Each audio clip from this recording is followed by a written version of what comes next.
Hashtag the curse in the mirror. Hashtag chapter 1. The new house. In the dead of night, Mark drove his car to the old house at the very edge of the town he had just moved to. The wooden shutters were worn, and some tiles were missing from the roof. The house was a forgotten relic of the town's history. Before moving in, whenever he spoke to the locals, they always gave vague answers about it. No one stays there for long, the real estate agent had said.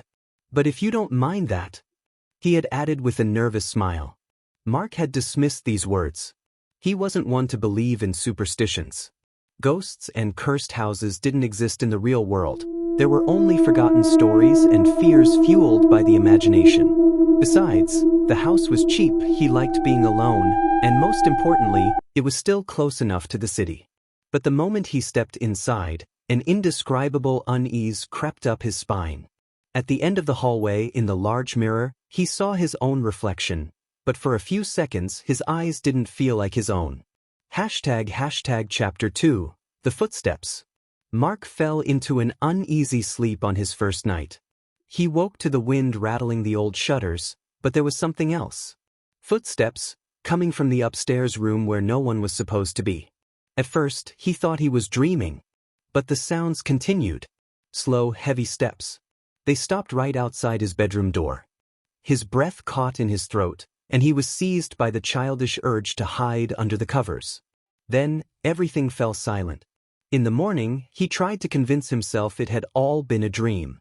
But the cold walls of the house whispered to him that the events of the night had been real. As he climbed the stairs, he froze at the last step. When he stepped onto the carpet, he felt something wet. He looked down and saw red stains. Blood. Hashtag chapter 3. Eyes in the mirror. As days passed, he started to feel that he wasn't alone in the house. At night he heard whispers. He tried not to look in the mirrors because he felt like something other than himself was watching him. One night, forcing himself to look, he saw his reflection move. But he hadn't moved. His heart pounded, his throat went dry. When he took a step back, the reflection smiled and leaned toward him. The glass of the mirror quivered as if fogging up, and the figure inside tilted its head, whispering, "Don't forget me." But Mark hadn't spoken. The eyes in the mirror turned black, and it grinned. At that moment he felt a breath on his neck. Reflexively he spun around, but no one was there. When he looked back at the mirror, his reflection had turned away from him. That was when he realized the reflection was moving, but it no longer belonged to him. Hashtag chapter 4. The house closes in. Mark decided to leave the house. He grabbed a few belongings and rushed to the door. But it wouldn't open. It wasn't locked, yet an invisible force held it shut. At that moment, the footsteps returned from upstairs. But this time they were fast. Someone was running down the stairs. Panicked, he turned around. He saw nothing, but the steps were sinking under invisible weight. Something unseen was approaching him. Finally, he managed to wrench the door open and threw himself outside. His heart pounded wildly, his breath was uneven. He ran without looking back, filling his lungs with the cold night air, but his trembling didn't stop. For a fleeting moment, he felt another breath on his neck. The thing was still following him.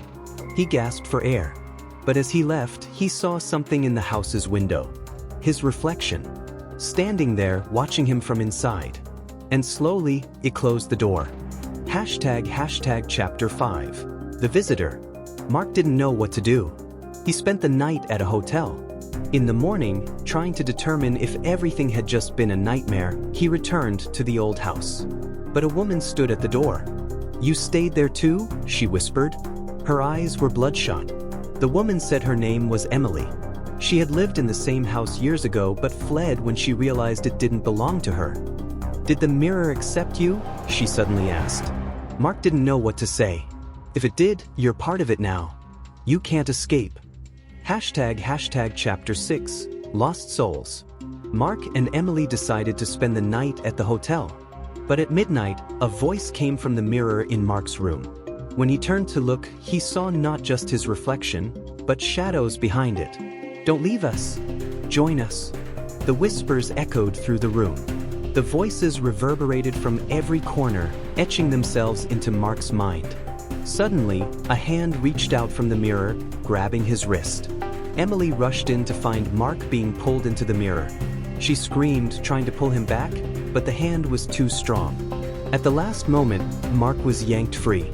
When they looked at the mirror again, his reflection was still there, grinning at him. "This is just the beginning." The entity in the mirror whispered. ## Chapter 7. The Mirror's Curse. Mark and Emily began researching the house's past. They learned that the entity in the mirror was the spirit of a man who had once lived there. He had attempted to make himself immortal through the mirror but had been trapped inside when the ritual was left incomplete. Without breaking the curse, escaping the mirror was impossible. Mark ultimately decided that rather than destroying the mirror, he would complete the unfinished ritual. But doing so meant risking his own soul being trapped inside. At midnight, they completed the ritual inside the house. The mirror suddenly cracked, and the screams that emerged were deafening. Mark and Emily stepped back, but for a moment, Mark saw himself inside the mirror. His eyes were hollow, and in the final shattered fragment of the mirror, their reflections remained, staring back at them with eerie smiles. Suddenly, the reflections blinked, and a whisper filled the room. "Now it's your turn."